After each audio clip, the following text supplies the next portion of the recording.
Hey quilters, I'm Pam Hiller, AccuQuilt's cutting expert. And I'm Erica Botker, AccuQuilt's creativity expert. Today is all about sending you down an amazing quilting path as we show you how to cut and sew a block using the Go Road to Fortune die.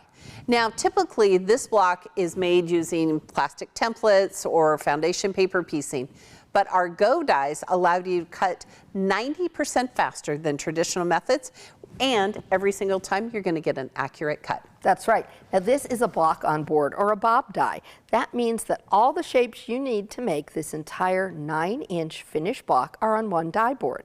It's an AccuQuilt innovation, and it allows quilters of all skill levels to create fast and accurate projects.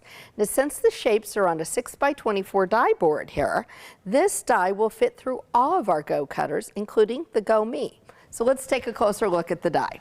All right, so first of all, Erica, you're going to notice there are notches. That is really important. Really important. And we'll talk here as we cut the pieces how these notches are going to line up. Yes. So that you get this really good, crisp look on your block. Yes. All of the shapes are screen printed for easy piecing and placement. And we have specialized dog ears and that 1/4-inch seam allowance right there. So all of your pieces are going to line up together perfectly. That's right.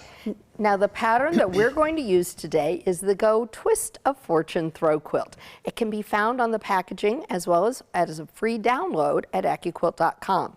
Now be sure and read all of the instructions before you begin, and like we always say, make a test block. We've followed the pattern and we've subcut our fabric, so we're going to show you how to lay out and cut this block. And Erica, I have the instructions right here so that as I'm putting the block together, we can make sure that we do it correctly. You can always cut 6 layers of cotton fabric with our Go dies. Make sure you're laying the lengthwise grain of the fabric parallel to these lengthwise blades on the die. That way your cuts will be clean and perfect every time. If you cut on the bias, your blocks are wonky. This is really important. A, B, C, and D, you want all your fabric facing up. Okay. E and F are mirrored images, so you want to fan fold your fabric. Great. Now I'm using solids here, okay, but this is important to remember if you're making it scrappy. Absolutely. Or using prints. Okay. All right. Ask us how we know. Test block. Test block. All right. There we go. So here would lay our fabric back and forth. And this actually, white fabric is actually a print. Okay. So I'm going to fan fold my fabric. Now it's on a 6x24 die board, so you're going to need a 6x24 mat. It's going to fit through all of our Go cutters, including the Go Me.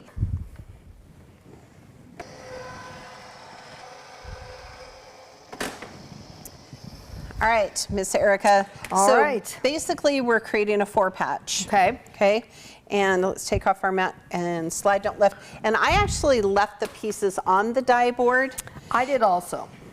That way I could keep track of my pieces. Absolutely. Excellent. All right. All right, Erica, so let's start. We're going to take shape D and we're going to add shape A, which is one of those small triangles. Yep. There we Excellent. And the way that you're going to know that this is correct. Oh, look at that. The notches are going to line up. Perfect. And we're just creating this 1/4 unit. Right. So we're just going to sew one of each of these sections. All right, I'm going to move our block just a little bit so that I've got room to press. Excellent. I discovered when I was creating my sections that if I pressed one section one direction and the other section the other direction, then these notches and these seams lined up. Okay. So we're going to hold off on pressing until we've continued to sew our block together. All right. Okay. So I'm going to put that back there. So now what we're going to do is we're just going to open this up, and now we're going to add an E. And we're going to add an E that has a long side. Right, so now we're just creating that corner. So the next piece we need is F, and we want to make sure that it creates the corner. So see how we laid that down? Okay. Okay. And it's going to be easy to remember because when you go to put it on, it's going to line up perfectly. Right. Love it. Okay. Okay. Now this one needs shape C, and it's cool on the packaging and the assembly instructions. You just want to lay your shape out how it shows you, and then it also needs a shape B. Okay. See how it looks like that? All right. And again, we're not really mirrored images, but you're creating opposite sides. They're similar, right. Okay, Right, so we're building this wedge section. Next up, we're going to add the pink. Right, and you can see on the diagram how we want this wedge here, and then we're going to add that shape F to actually this section. So this is the corner. Great. All okay. Right? It takes you a minute, and I did chain piecing once I realized, you know, I was going to make the same units over and over again. So quilters, you're definitely going to want to follow those block assembly directions. So now, Erica, what we're going to do is we're going to add that shape F to the top of this block.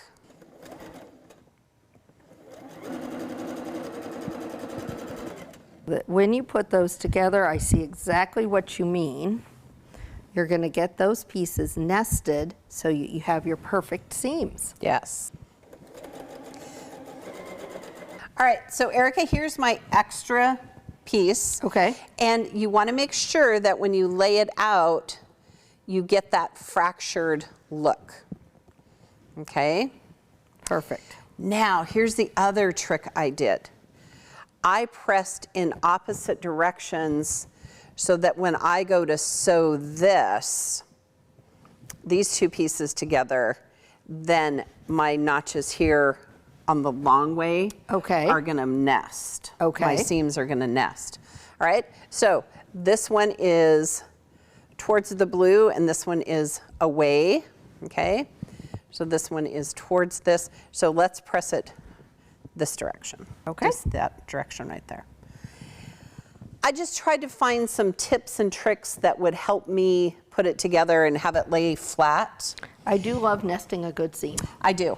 And our instructions tell you that you can press your seams open, which also works. Absolutely. Okay? There you go. All right. So now, see, look at how cool that is. And I'm going to sew them together, and then we're going to press in the opposite direction as well. Okay? So you can see how these sections are going to come together beautifully. That's great.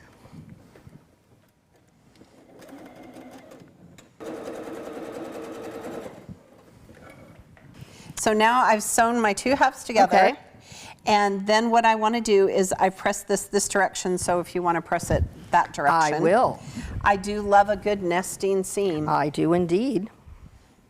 Now, I also think that the pattern shows us how to make a scrappy one. I would love to try that next. I think it would be so fun. There you go. All right, so these are going to line up just perfectly. Wonderful. I do love this. All right.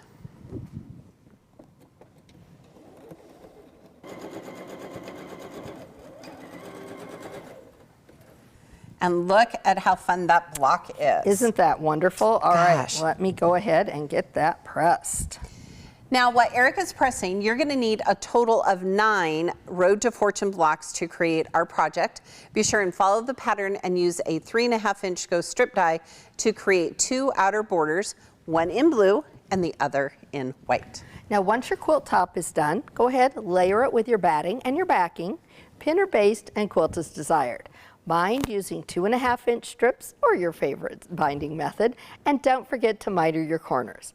The road to quilting success has never been easier than when you use the Go cutting system. Quilters, we'd love to see your finished projects, so share them with us on all of our social media platforms. And remember, at AccuQuilt, we help you cut time. So you can quilt more.